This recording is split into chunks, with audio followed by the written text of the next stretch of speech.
In comes Mandy.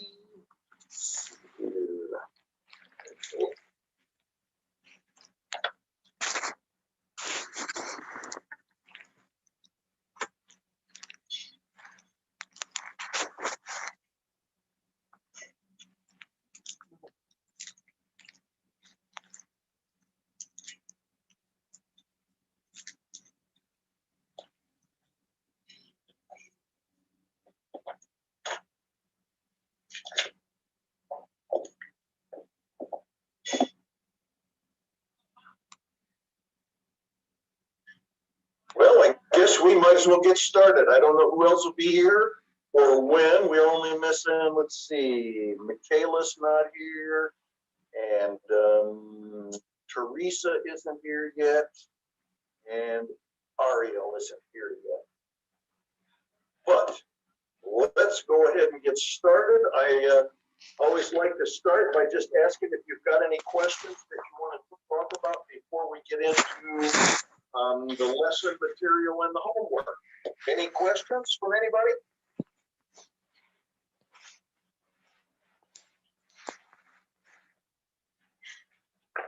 And Rachel, yes, if you need to leave early, that's fine. Thank you for letting me know, though. Thank you. Let's see, who else? Okay, anybody else got questions? Workbook page 39, question 12, but I think we're going to go through with it. I just don't understand the day. 29, question 4. The sentence say, we really think you should continue your guitar studies. You have the real talent. So the Z is wrong. I feel they should be here. Okay, so hang on a second. I'm trying to catch up with which exercise you're talking about. Pages 39, number 12, workbook. Oh, I'm going to get to those. Not to where, oh, this is with nouns. And you were talking about number 4? Number 12. Number 4. However, it is over level 4. Several problem happens, or several problem happen. That one? No, number 12.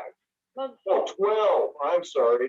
We really think you should continue your guitar studies? Yes. You have the real talent. Yeah, I think they should be there. I'm sorry? The answer is Z is wrong. V is wrong. Yes, it has 6 in there. And the basic reason behind it is talent is kind of an abstract noun. And so while you can see what a talent can produce, you can't really see or touch talent itself. And therefore, you have real talent is typically what people would say. But it's you. It's You, true, you have real talent. Normally, we just wouldn't say the talent, the real talent there. And the reason is because talent is basically an abstract noun. But these are some of the things. We're going to talk about this a little bit more today because these determiners, and particularly articles, are extremely difficult for people who come from certain languages. And as we talked about last week, Mandarin is one of those because Mandarin speakers don't really have a the or an a, as I understand it. The same thing happens with Japanese and Korean and Vietnamese. They don't have articles. And those, so suddenly, as you come into English, those articles become really problematic. The other places like Russia and Poland are a couple of other places that don't have them. So we're going to talk about them at some length, and the rules tend not to be very simple. They're just kind of difficult. But in that particular case, talent is considered an abstract noun, and therefore we wouldn't typically put the in front of it. Thank you. Okay? All right, let me make my last sets of marks here because Teresa's here. I'm sorry I'm late. Sorry. Oh, that's all right. Just want to make sure you make it. And then Michaela's down there. There she's here, and Teresa and Ariel. Did Ariel come in? Oh, there she is, right there in the center. Okay, great. So today we've got a couple of topics we're going to talk about. One of those is not particularly difficult most of the time. Most of the time, we can deal with pronouns quite easily. We use them a lot. We tend to use them properly for the most part. So they're not particularly difficult.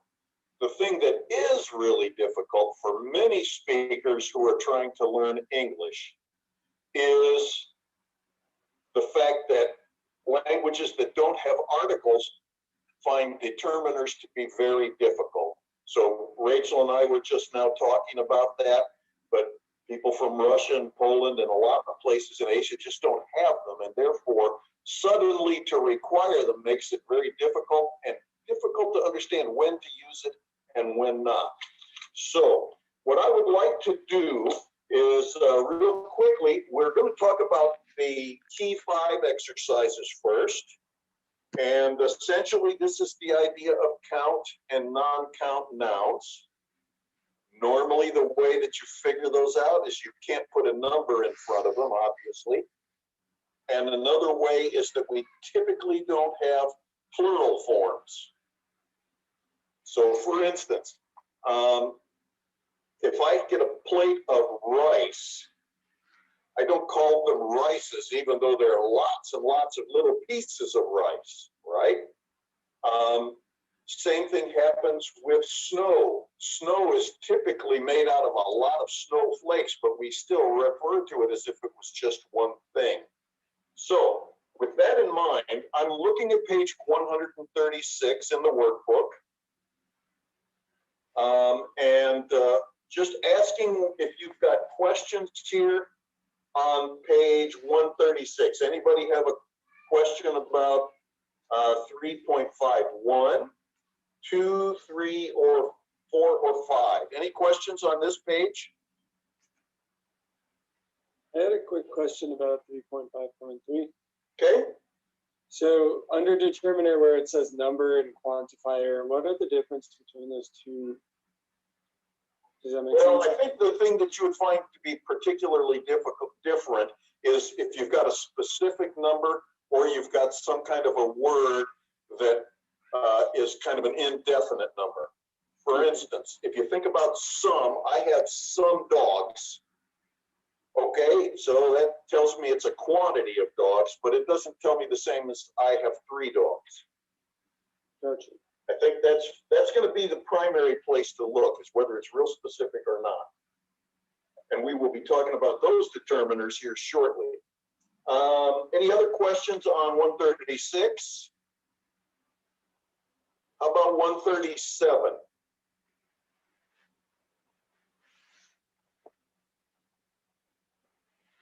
Michaela, give me a couple of examples of non-count nouns, would you? What are a couple of non-count nouns? I didn't get to do this part of the work. Okay, all right. How about you, Teresa? A non-count noun. Yeah. I put cheese, tea, snow, milk. Okay, good. So we used snow already, so that's a good one. Oh, okay. What you said, cheese, right? Normally we talk about cheese, and it's just one thing. What else there was one in the middle? Cheese. Tea. Tea, exactly. Tea, coffee, milk, water. Lots of those things that we basically talk as if it were one thing, because we can't really easily break it into countable pieces. How about some count nouns?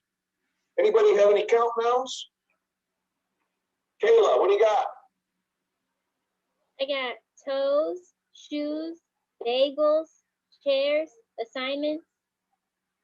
Excellent. Those are all good ones. And how do you tell right off the bat that those are countable? Because they're plural. I can have more than one shoe.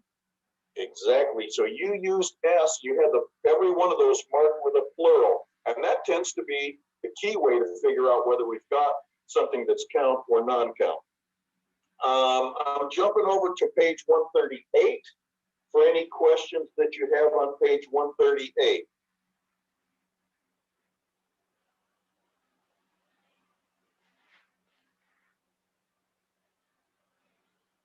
How did you define the difference between how many and how much on 3.5.11? Emma, do you have that one? Yes. I put that one is talking about quantity and the other one's talking about the amount. So I put how much is a non-count, and then how many would be count nouns, like how many more. Very good. Hey, thanks for using your new microphone. Man, that works a lot better. Okay, very good. So we would use how many for count nouns and how much for mass or non-count nouns. How much rice do you have? You wouldn't basically say how many rices. Or how much coffee do you have? You wouldn't say how many coffees. But before we go too far, why would we sometimes say 2 coffees or 2 milks? You're talking about like a cup, there's a different unit. Yeah, which we end up changing the unit of measure. We start talking about units like cups of milk or bowls of what's a good one? Soup. A soup, we call soup a mass now, but we might have, give me 2 tomato soups. So when we put it into a unit of measure, we sometimes leave out that unit, like cup of milk or a glass of water, and we just leave it off as we speak, and then we talk like these non-count nouns are countable, but it's only because they're in some kind of a container or some other type of unit. Let us see, anything else on 138? How about 139?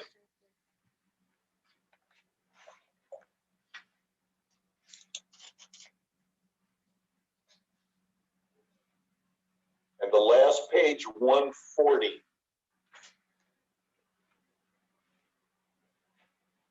Anything in there at all? All right. I have one question for 3.514.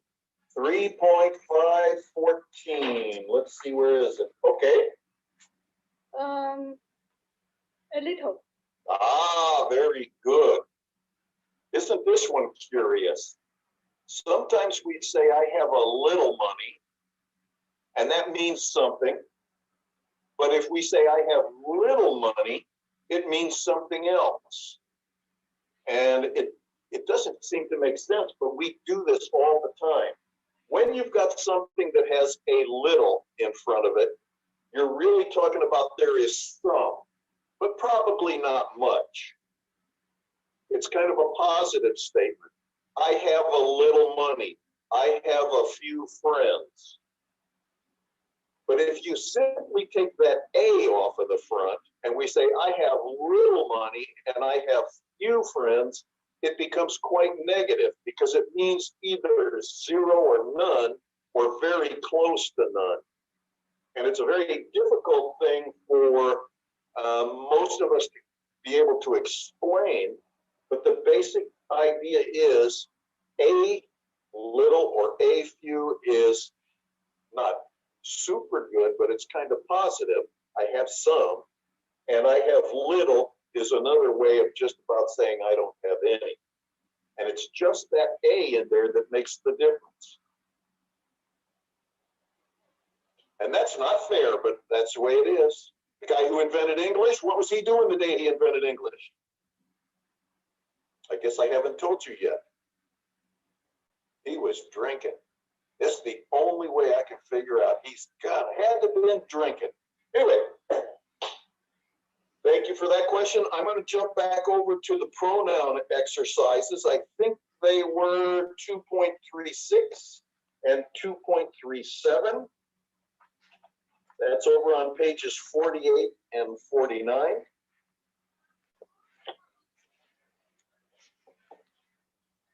And as you saw, no doubt, in the videos and in the mind map that went along with them, or was the basis of the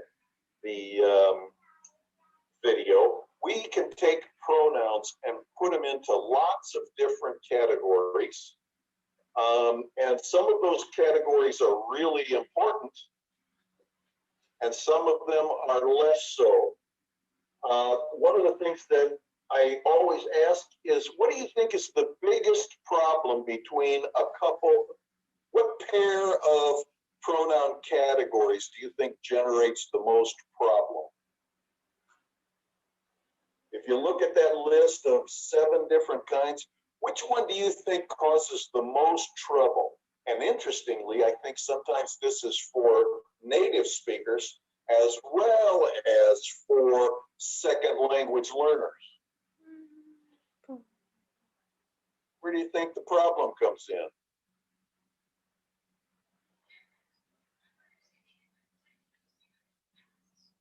Are we in book page 148? No, page 48. Oh, okay.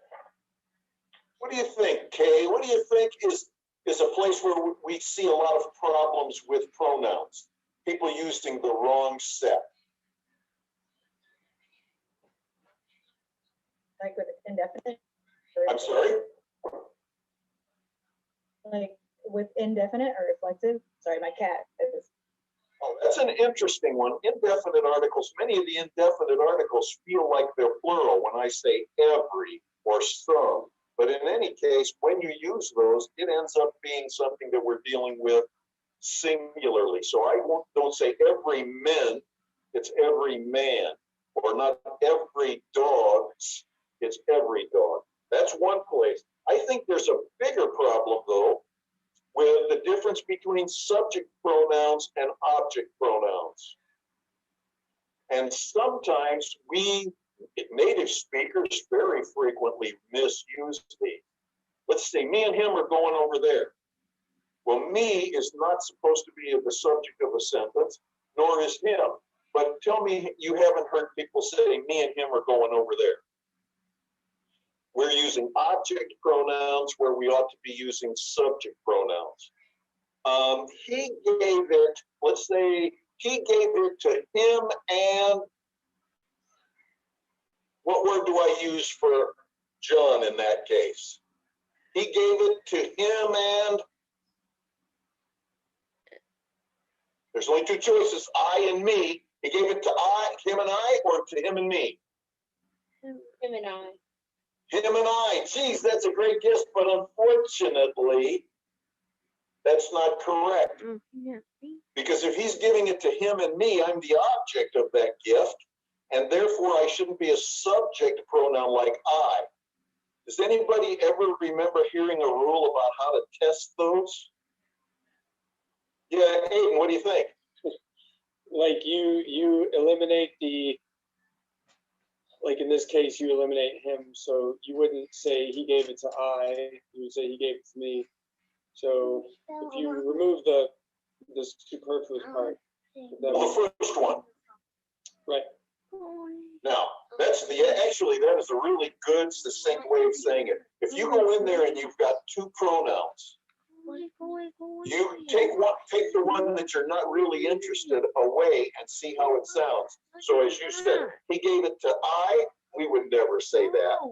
But he did it, but we somehow look at it and go, he gave it to him and I, when it should have been him and me.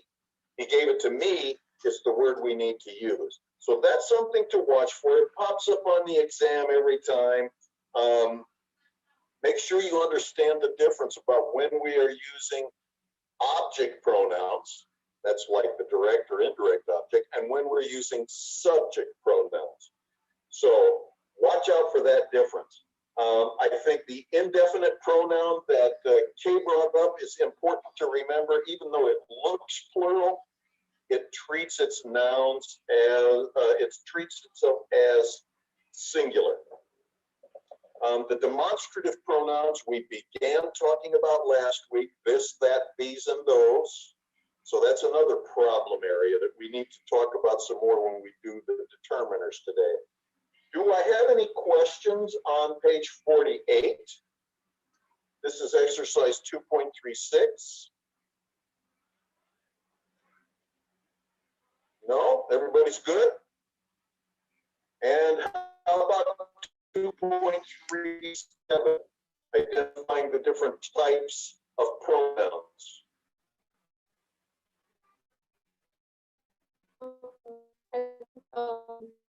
Three, Number 3, yeah, on 2.337, yeah. okay. What's your problem there? I was just having a hard time finding the pronoun. Okay, well, And then I looked at the key like you said, and I saw that I had some wrong. So now, we're going to look like they're exactly the same words, but they are very different usage. The first thing I would suspect that somebody would have a problem with is when we talk about his sisters. His sisters. Because if you go back to the key later on, you're going to see that he lost his. His is a pronoun, right? It's a possessive pronoun because it was talking about his book, but it only talks about his as representing his book. But over on the other one, his, the first is very different. It's actually talking about the session, and it's going to turn out to be a determiner, which we're going to see in a few minutes. So in this one, we should go in there and see, because he lost, all right, lost is a verb, he would be the subject of that verb, and he lost his books, except that we just changed it and shortened it up to he lost his. So that's why it is a pronoun. But like I said before, the his over there is not replacing anything. It's describing whose sister we're talking about. Okay? Did you have trouble with any others? No? Do you understand the reasoning there? yeah, thank you. Great. How about other questions on 2.37?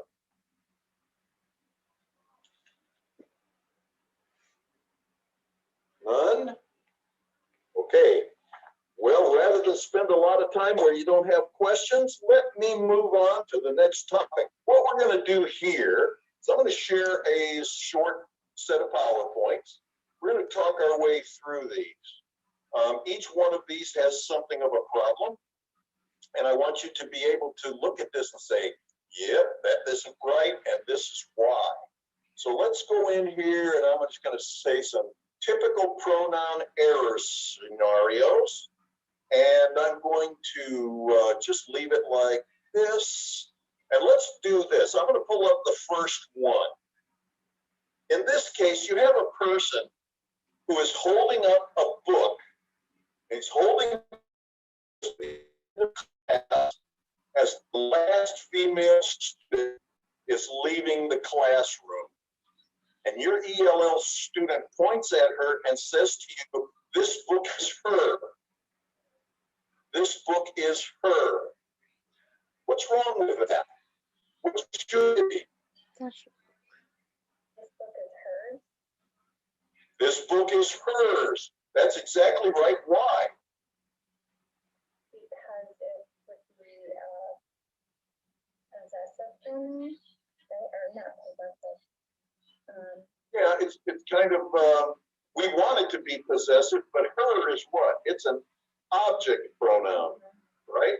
Yes. And so when we want to get in there, we're really talking about in an expanded form, this book is her book. But if we want to take her book out and just say one word, it would be hers, the possessive pronoun, right? Right. Good. So we've identified the error. It should be hers. We can fix the sentence by putting S on there, and we explain to the student what is wrong.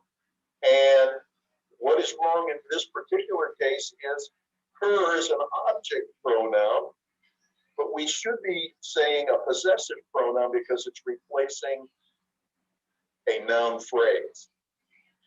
Here's another one. Pointing at a boy across the street, your ELL student says, "These boy broke yours window." These boy broke yours window. What's the problem there? Okay, where do you see a problem? It should be these boys broke your windows. Ah, okay, so we've got a couple of errors here, right? What's the first one? These boy? What's wrong with that, Kate? Well, these suggest that boys should be plural. Great. So if we say it was only one boy who broke your window, what would that these be? This. This boy or that boy. But in this case, we'd say this boy broke yours window. Your, Well, what's wrong with yours window? your, What do you think? Shara, what do you think? What's wrong with yours window? It should just be your window, take off the S. Yes, it should be, and that's because we want that to be acting like a determiner, just going to talk about which window. But if we wanted to keep yours there, what else could we do? This boy broke. your window. Okay, your window is one way to fix it. What's the other way?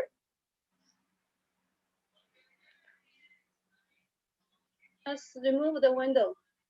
Yes, you could do exactly that. If we wanted to use yours as a pronoun, we could say this boy broke yours. Now, in a conversation, that would probably be obvious what we were talking about. In this sentence, it isn't. But notice that there are two ways we can fix it. We can do it like Deshara said and say it's your window, or we could fix it like Rachel said and say this boy broke yours, assuming we knew that we were talking about windows. Difference? These boy, these is plural, boy is singular. That's a problem. Yours window, well, yours has to stand alone for both your and window if we use it that way. Otherwise, we have to describe whose window it was with simply a your. And notice in this case, yours does not have an apostrophe. Okay? Even though it is possessive, when we're talking possessive pronouns, they don't get apostrophes. Here's the third one.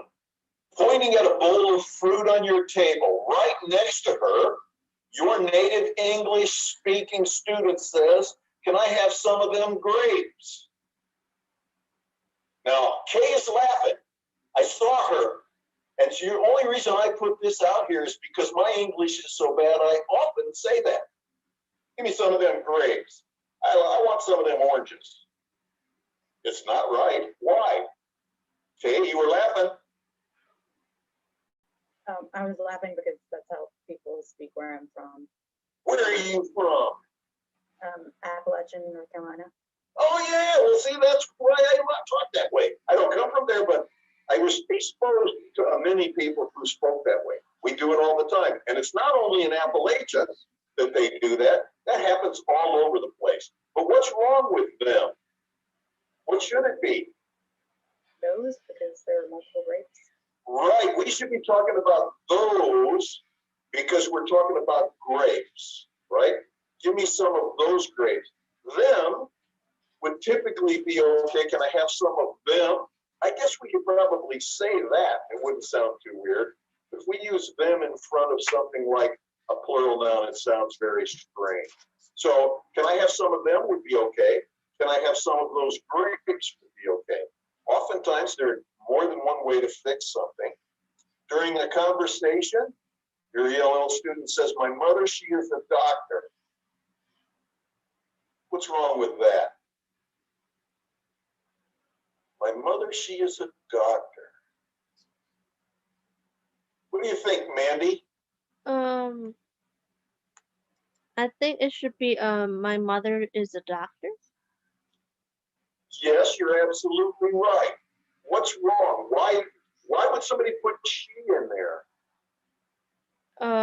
Because I think because they're trying to describe that the mother, the gender of the mom is Yeah, a female. yeah. You know what really happens here is this is a place where somebody has just plugged in an extra word. Now, they would say that native English speaking children do this all the time. Not all the time, but they very frequently will throw in a pronoun that is not required.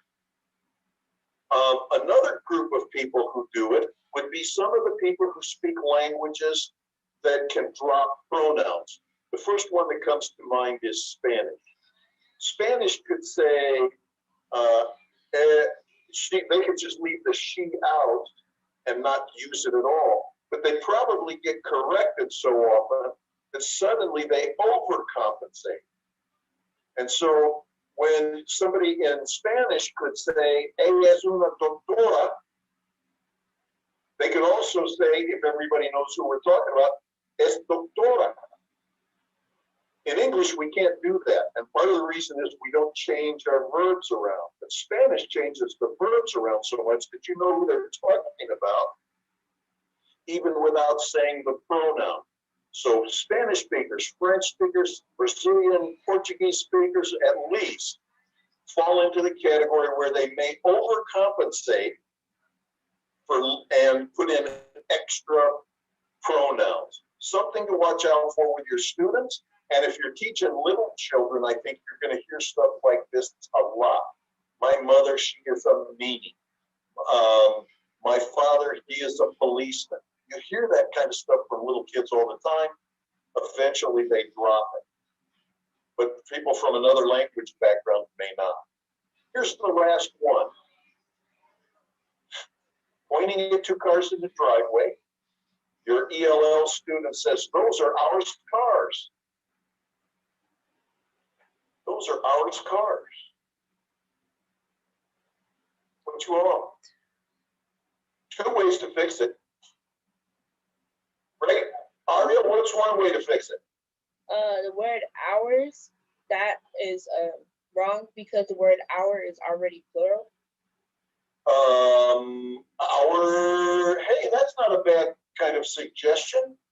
Ours wouldn't be, because ours is a pronoun and it would replace both our and car, right? Yes. Those are ours. But if we leave the word cars in, we need to change ours back to, Aria, what? Wait, I'm sorry, can you repeat the question? Sure. If we leave cars in the sentence, we have to change ours to?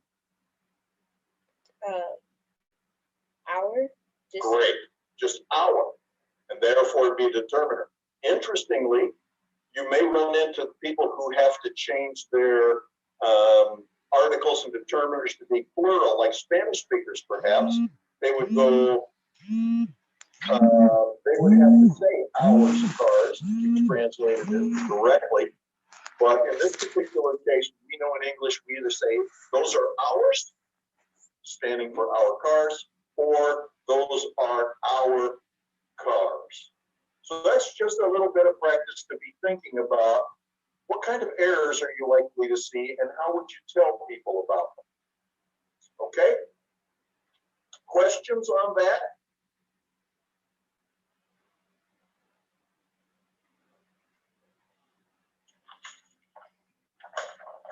All right, very good. Then we're kind of like running almost right on schedule. It is time for us to talk about articles and determiners. And what I'm going to do is, the first thing I'm going to do is I'm going to just pull this up on the screen. You should pull out the document that you have that says determiners on it. If you've got it handy, let's see, I'll just show it up on the screen just in case you don't. Let's see, here's the determiners PDF. I want to share it. All right. Now, determiners, for most of you, is probably a new word, not a word that you've heard in the past, not a word that you've heard is a part of speech. Oftentimes, we hear about articles being a part of speech, but we don't look at the idea of determiners. And so articles are just one type of determiner. We've got several types of determiners, and we're going to talk about those right here, but recognize that a, and the are definitely determiners, but they're only one type. There are lots of words that we use as determiners, and so let's take a look at those. Some of these are going to be the articles, like the, but it's also possessive words. Okay, now look at this one right here, possessives. My car, your car, and so forth. We don't have the mine, right? It's just my. And we don't have yours, we just have your. So in this case, we would have to follow my with some kind of a noun. This is my wife. This is your dog. This is her dress. This is our house. In each one of these cases, when we're using those possessive words and you have to put a noun after it, that's an indicator that it is going to be a determiner, not a possessive pronoun. Some of the other words that we might use in here, whose, that's kind of a possessive word. And some of these, whichever, what, no, and so forth, these things go in there. There is no dog. There's an example of, there is no dog in our house. That's being a determiner indicating the lack of something. But nonetheless, it's no dogs. And so I've got no describing or identifying which dogs I'm talking about. So it gets a little crazy, but look through these. All three classes of nouns, count, that are plural or singular, and count nouns, and non-count nouns, all can use these. But there are others that we only use with non-count nouns. And in the case where it talks about a zero article, I'm going to tell you my secret. I just say it's no article. I don't know why they like to call it zero article other than to make it more complicated. But I would say that no article gets used in certain cases. And in some cases, we would have some that would be some for a non-count noun that's different than the some that we used for other nouns. But these words are what we're kind of talking about in here. This and that. Well, we talked about those the other day. These are called, does anybody remember what they're called? We call them demonstratives. This, that, these, and those. So this, that right here, and these, those. Those are things that we call determiners. And when they have the demonstrative followed by the noun that it's talking about, they are determiners. If there is no noun following them, then they're acting as pronouns. And that's where one of the crazy parts of this pronoun determiner issue comes up. And then we've also got the idea of much. Now, those are the common determiners, okay? I'm also going to say that they are sometimes referred to as central determiners, because if we have three, they would be the one that's in the center. But in addition to central determiners, we've got two other types.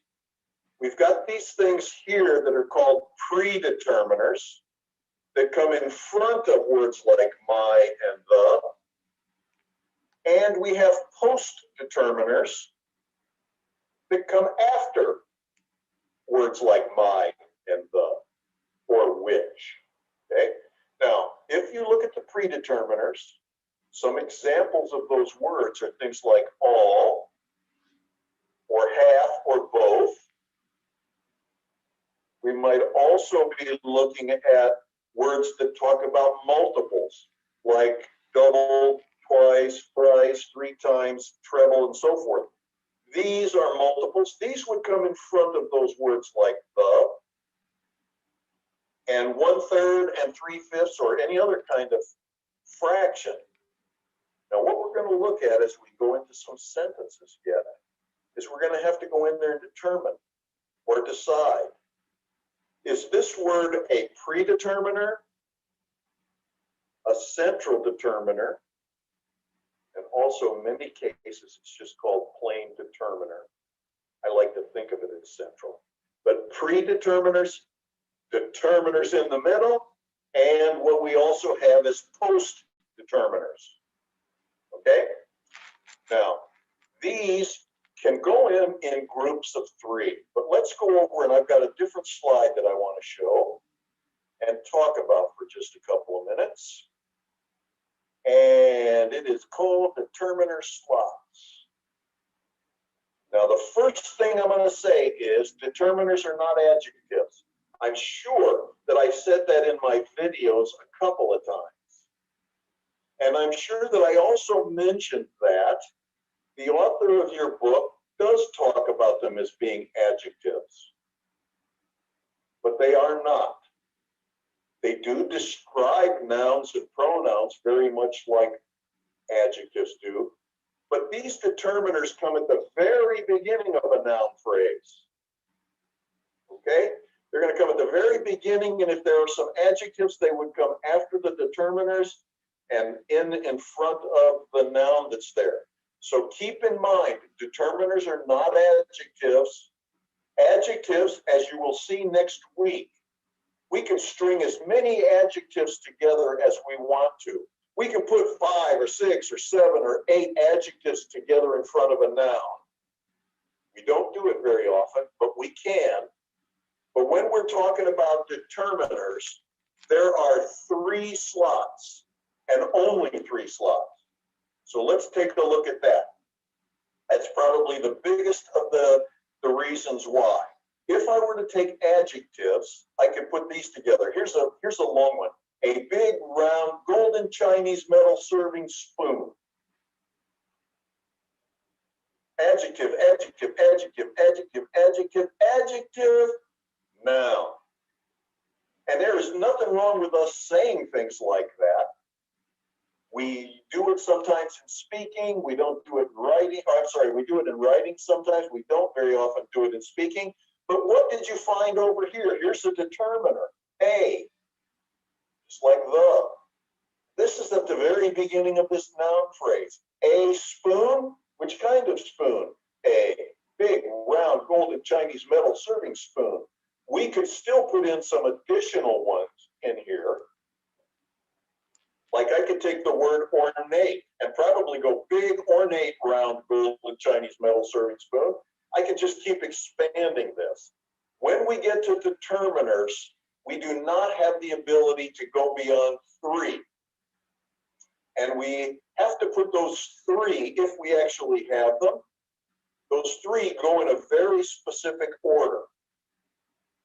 Now, as I mentioned up here, I have a central determiner or determiner, and it's the very first thing that came in this phrase. That's going to be true always. Determiners come first. And we can't make A any bigger than A. We can't say it's an A-er or an A-ist spoon. We just can't do the things that we can do with adjectives to be done to determiners. It just doesn't work. And then finally, as I've already mentioned, determiners have a limit of 0 to 3 possible positions. So let's take a quick look at what I mean by that. I want to go in here and say that if we have a noun phrase, the determiner pistas, whether they are predeterminers in this slot, determiners or central determiners in this slot, or post determiners in this slot, this is the order that they have to go in. Sometimes we will have 3, sometimes we'll have 0, and we could also have 1 or 2, and they can change. So let's take a look at something here. The rest of my noun phrase is tall children, right? Tall children. Well, how can I describe tall children? I could say, let's go down here, my tall children. How about that one? My, it's a determiner, and I could put my here and not anything else, and just call it my tall children. I could also change this to simply being the tall children. Right? That makes sense, sounds right. But I can't say the my children, and I can't say my the children, or the my tall children, or my the tall children. Why? Because only one word can go in this determiner slot. If I were to go up here to the very top to show you that we could have three, I could say all the other tall children. All the other tall children drank milk as youngsters. All the other tall children. I've got a predeterminer, all. I've got a determiner, the. And I've got a post-determiner, other. I can put all three of these together, or I could come down here and just say tall children by themselves and say tall children play basketball. I don't have to have any, but I can have three. I can have just a predeterminer. Both tall children went to school today. The few tall children bully the short children. That's always been my problem. My tall children or the tall children, but not my the tall children. And I could say many tall children. Or I could say the many tall children, or I could say all the many tall children, but I cannot put more than one of these words into a slot. And I cannot take predeterminers and put them at the end. And I can't take post-determiners and put them before determiners. They go in this order if they are there at all. And that's why in the case of adjectives, where I can go in and plug in extras, I cannot do that with determiners. And so the ones that we really kind of look at that kind of get us into trouble are things like my. People want to call those pronouns, but they're not. So this is the way that these things are put together. You've got three slots. You can put in 0, 1, 2, or 3 of these words, but they must go in the proper order, in the proper slots. So I want to go over and do something here. I think I asked you to bring this piece of paper with you to class today. So I'm going to go back out to the determiner sheet. And see, where is it? It is going to be that one. It's going to be this guy. So let me share this again.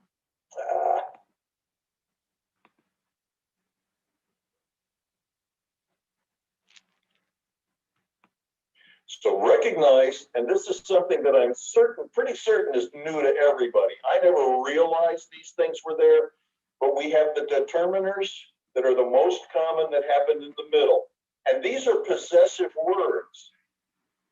If I come down here, I've got predeterminers that go first. All my other children, for instance, or all children, or all my children. They all can go in there, but they can't have multiples in a slot.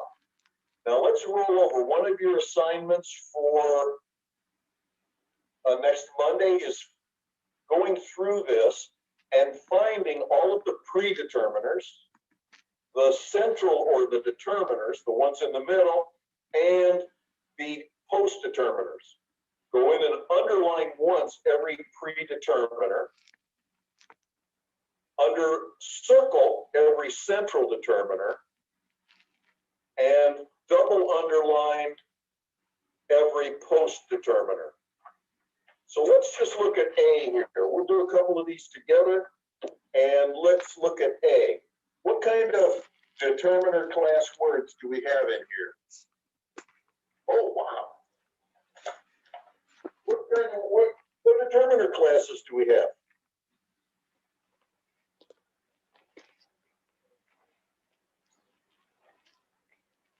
Some. Very good. Some is definitely one that we want to go to. And if we were to come back over here, we could find some in this sheet, and it's going to say it is a determiner or the central determiner, right? Very good. So we've got some. So we should circle the word some. Interestingly, I forgot to as I was doing the worksheet. So good catch for you. And then are there any others? Each. Each. And each again is going to be just like this. There's each right there. We can use it with singular count nouns, and it is also a determiner. All right, so far so good. We've got two central determiners, which can also be called just plain old determiners. I'm going to go down here to K. All three children did well at school. All three children did well at school. What kinds of determiners, post-determiners, or predeterminers do we have here? All is a predeterminer. Very good. So we should have a single underline for all as a predeterminer. And then What else? 3 is a post-determiner. You are absolutely correct. 3 is going to be a post-determiner. Sometimes if I get confused with these, I start playing with other determiners and trying to figure out where I can put them. For instance, if we were to look at all three children did well at school, we could feasibly put a the in there. Or we could put in a my. All my three children did well at school. Or all the three children did well at school. That would indicate all must be a predeterminer and 3 must be a post-determiner because I can still put in a central determiner if I wanted to, like my. What I'm going to do is I'm going to leave you with this for homework. We will talk about them again on Monday, but you can always refer back to this first page to help you find some of those if you can't do it by just substituting words around to try to find out what's what. Okay? So this is one. So this is the determiner handout. And so you'll want to finish that up. The next thing I want to talk about, I got to go to a different slide here, and that is to talk about the word the. And I hate to say it, but I kind of get to the point of thinking the has got to be about the most confusing word in English, particularly for people who haven't grown up speaking English all the time. So let's open this one up, and there's the, and I'm going to share it. There are rules for using the, and it's really kind of complicated. Every time in the past, when I went back to try to figure out how can I state the rules for the to my students, I found that I could never come up with a really complete, clear, and concise set of rules. Now, I would suggest this is one of the documents along the way that I'll tell you, either your book, I told you it'd be a good idea to keep your textbook for future use. If you're putting away some of these handouts for your future use, this is definitely one that you want to keep. Because I've had this thing for, I don't know, I got it when I was in a grammar class, I don't know, 12 years ago, and I still have this very handy so that I can pull it out and help explain things to my students. Don't lose this one. This one is very valuable, okay? The basic rule may be simple as it says here, but its proper use is not always clear. So how does a noun achieve definiteness? If we have something that is definite, then oftentimes we are going to use the word the in front of it. Another way of thinking about the is when we're both talking about something and we know which one we're talking about. Here's an example.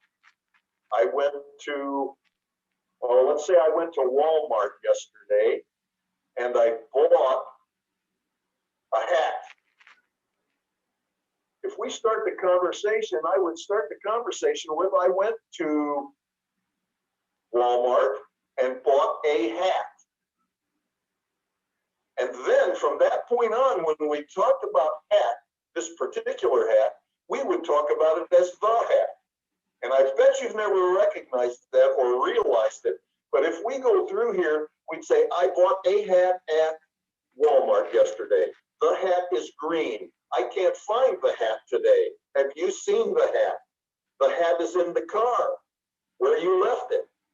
The first reference is likely to be an indefinite article A, but after that, we start to use the. Why? Because it's definite and we both know which one we're talking about. But here are some other reasons why we use the. If it's something that is unique for all, when we talk about the moon, we know which moon we're talking about, or the sun. A unique for a given setting. So I'm at the lake. You typically wouldn't say I'm at a lake. You might if nobody knows which lake it is that you're talking about. But if everybody knows which lake it is, we would use the. And so unique by pointing to something, even if we've never talked about it, it makes it fairly clear that we're talking about the same thing. And so you can go through all of these that talk about how we make something definite. My earlier example, we had a skunk at our house last week. The first mention gets A. The skunk was back again yesterday. I killed the skunk today. Suddenly we go from A to the, because we know what we're talking about. Here is the part where I find it really difficult to explain, and I suspect you will also. But sometimes we use the definite article for bodies of water, and other times we don't. Let's talk about Mississippi River. If you were going to go Mississippi River, what word would you put in there? I am going to the Mississippi River. Exactly. Now, let's say I am going to, and we're going to do Lake Michigan. How would you say that? I am going. You would either say I'm going to Lake Michigan or go Lake. Exactly. You would leave off the. Why? Why do we say the Mississippi River, the Pacific Ocean, the Baltic Sea, but we don't say the Lake Michigan? This is a particularly confusing place for people who are not native English speakers. I've seen them forever talk about, I'm going to the downtown. I'm going to the Lake Michigan. We just typically don't do that. And so we use it for oceans, we use it for seas, we use it for rivers, but we don't use it for most lakes. Another kind of geographical thing that we use, we've already talked about this in the past, countries that are made up of multiple parts, like the United States, the United Kingdom, the Republic of Korea, the USSR. When it seems clear that and the Philippines, when we're talking about things that are clearly made out of multiple things, we would use the. But if we were talking about America, I'm going to the America? No. Even though it's the same basic thought as the United States, America is seen to be one thing, and therefore it doesn't get a the. These are some crazy rules. There's a bunch of other rules back here, and you should kind of pay attention to those. Here's one that I found really interesting, partly because somebody asked me this last semester. We've got some illnesses get the word the. I got the flu. I got the measles. I got the plague. I got the mumps. What do we do with COVID? What did we do with COVID-19? I have COVID. Why? I don't know. But for some reason with COVID, we don't use the. Interestingly, we also don't do it when we are talking about cold. Do we say I have the cold? I have a question. Yes. Don't a lot of people say the coronavirus? Yes. Interestingly, they do say the coronavirus, but when they say COVID, I don't think you'll almost ever hear them say the. So isn't that kind of curious?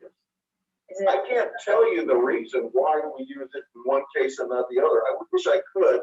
Nobody's been able to explain it to me yet, so that's there. But the interesting thing is, you're gonna have students go, oh, my dad has the COVID. And you're gonna, well, we don't normally say that. You say, well, if he had the flu, we'd say the flu. I don't know why. I don't know how to divide it, but I know when it sounds kind of weird. So I'm going to tell you all of that and say, I don't know why.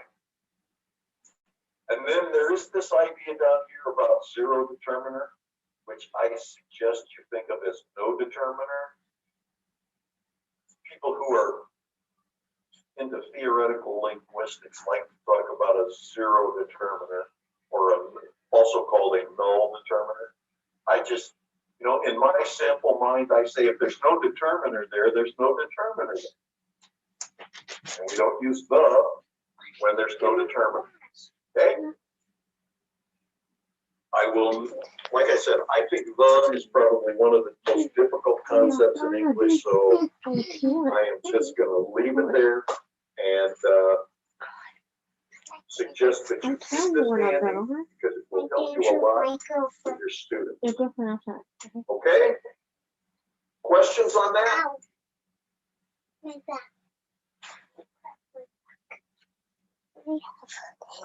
You sure there's no questions?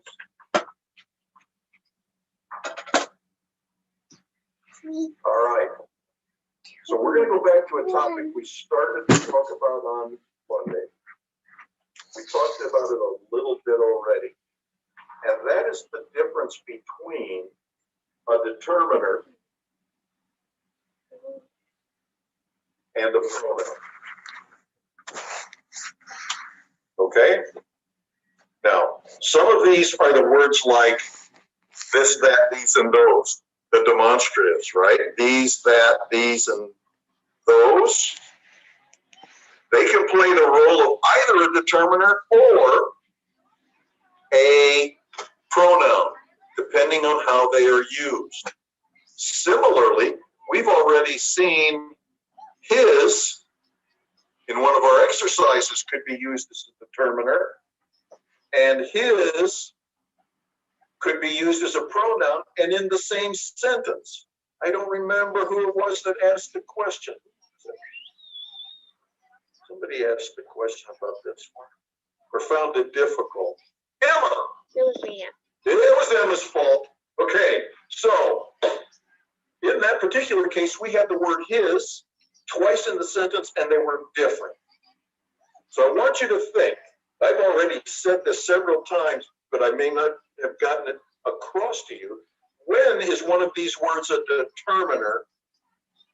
And when is this, that same word, how are we going to tell whether it's a determiner or a pronoun? There's a really pretty simple rule for looking at some of these words that could be both. What is that simple rule?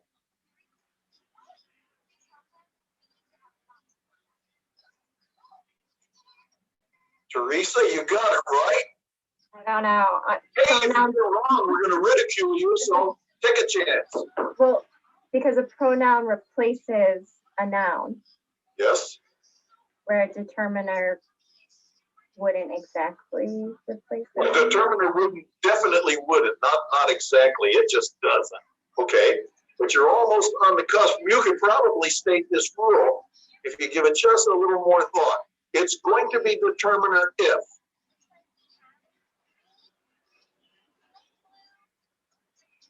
It's going to be a determiner if. Ready? I'm going to give you a couple of extra words. I'm going to walk you through this. I mean, I'm looking at the sheet, so it says modify nouns and noun phrases. Yes. So determiners modify nouns, but pronouns replace nouns. Oh, man, now there you go. I hadn't thought about making it that good, but that's good. Okay, here's the deal. Determiners modify or decide which nouns we're talking about. So they are at the beginning of a noun phrase. So I can say this pen. And in that case, this is describing that, and therefore it's a determiner. I can also hold this up and just say this. Now, what's the difference between those two? In the first case, I said this pencil. So somewhere after that determiner, we're going to have to find a noun that it refers to. This pen. This black pen. It's not always going to be determiner right to the noun. This big black pen. But this is talking about the pen, and the pen is there. The word pen is still there. But when I say this is black, this is replacing two words. This pen is being replaced simply by the word this. So the simplest way I can think to say the difference is, if it's a determiner, the noun it is referring to will be stated after it. If it's a determiner, the noun that it refers to will be stated afterwards. If that word is a pronoun, it will not have its noun there. This pen is a determiner. This by itself is a pronoun. Okay? Now I'm gonna sit back and let that soak in for a minute while I look at my watch and go, whoa, we got 7 long minutes left. What do you got? This pen is which? Emma, this pen, what is the word this? You said this pen? This Would pen. be, yeah, the determiner. Determiner, say it with confidence. Hey, even if you're wrong, it's okay. And then if I said this, Michaela, all I said is this, what is it? A pronoun? It's a pronoun. Why is it a pronoun? What is it doing? It doesn't have the noun stated after. Very good. Okay, so you can say it that way. That's perfect. It doesn't have the noun after it. It's replacing the noun, right? This is replacing the words, this noun. All right, so I want you to pull out your determiner or pronoun sheet, the one that looks like this. This is another part of your homework for Monday, but we are going to walk through just the first couple of these so you know what we're talking about. And what I want you to do is, I've got a bunch of underlined words here. In the first one, I've got the word it underlined. In the second, I've got theirs and those both underlined. And what you need to do is go in and mark each underlined word. Is each underlined word a pronoun or is it a determiner? Is it a pronoun or is it a determiner? Determiners have a following noun. Pronouns don't. So let's take a look. This is my life story. Okay, well, one of my life stories. The neighbor's yard has a couple of skunks in it. The neighbor's yard has a couple of skunks in it. What is that word, P? I'm sorry, what is that word, it? I blew that one. Okay, what is the word it? Rachel. Pronoun? It is a pronoun because there's no noun after it, right? Yeah. We could have replaced it with the neighbor's yard has a couple of skunks in the yard. It is changing and replacing the yard with just a single pronoun word. Great. Next, theirs is the only yard with those critters. Kayla, haven't heard from you lately? Theirs. A determiner? Oh. Is there a noun after it? Yard. But that's a good point. It is kind of, but it's after another determiner way later after the verb. Let's think about this one. How else could you say theirs?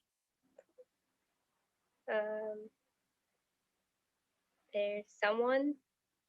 It is someone's, but I'm saying, how can we reword this sentence for theirs? There, There is. so we got is already. All right, here we're gonna come back to this one in just a minute. Theirs, where's the noun? There's no noun that it is referring to, right?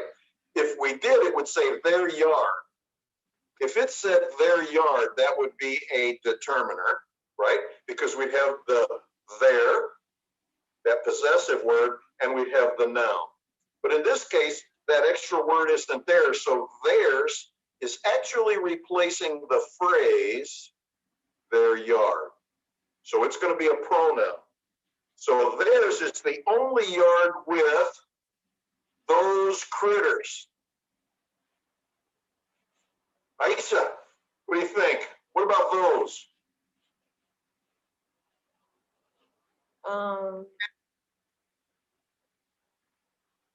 No?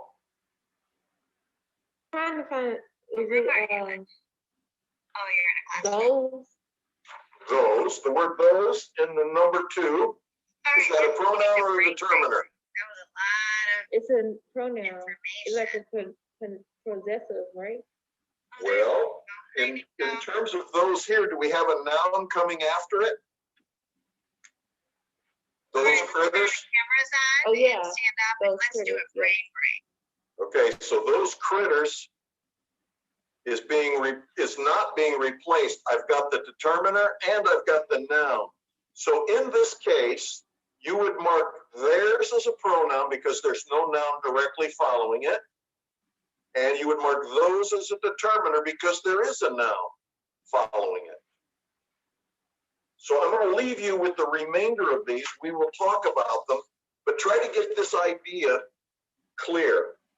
And that idea is, if these strange words come with a noun after it, it's going to be directly after it, it's going to be a determiner.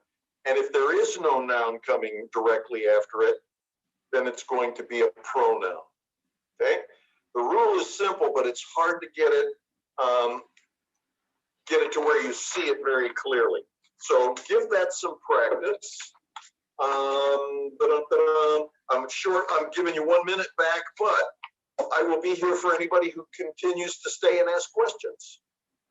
Otherwise, even though it's only Wednesday, I'm going to wish you a good weekend. It gives you something to look forward to. All right? So if you have questions, hang on. If not, hey, I'll see you next week on Monday. And I believe, if I'm not mistaken, next week we begin only meeting once a week. Right? We're going to try that for a while and see how it goes. And then we'll see if you guys want the option of meeting twice a week to finish out the middle of the semester. We will meet once a week for the next several weeks, unless you change your mind. And if not, we will meet the last, I think, 3 weeks we meet both days per week. But otherwise, I will see you on Monday. And you still have homework for the Wednesdays, just as if we had class. Okay? There we go. All right, so you guys have a good weekend or hang around and ask me questions. Yep, see you later.